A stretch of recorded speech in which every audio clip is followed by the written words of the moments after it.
आजी नेहमी म्हणायची, अजून एक आठवतं मला, की सारण हा आपण आपल्या राजासाठी बनवतोय. मग तो शाही असला पाहिजे.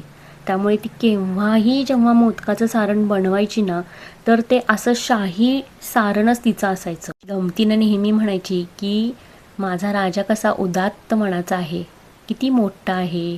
तर त्या राजाला माझ्यातर्फे जो नैवेद्य जाईल, तो शाही नको का मग? म्हणून हा शाही नैवेद्य आपल्या बाप्पा.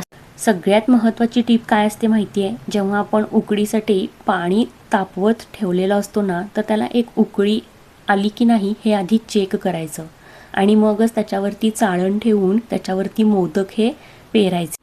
तसे केल्याने मोदकाचं जे काही कणिक आहे ना, ते डाडरत नाही, कठीण बनत नाही, ते मऊसूत बनतात. म्हणूनच उकळलेल्या पाण्यावर मोदकाची चाळण ठेवावी. तर आता गणपती जवळ येत आहेत. हा असा सात्विक, शाही, मोदकाचा नैवेद्य जेव्हा आपण आपल्या राजाला म्हणजेच आपल्या बाप्पाला मनोभावाने आपण जेव्हा अर्पण करतो, तेव्हा बाप्पा आपल्या सगळ्या इच्छा पूर्ण केल्याशिवाय राहणार नाहीत, हो.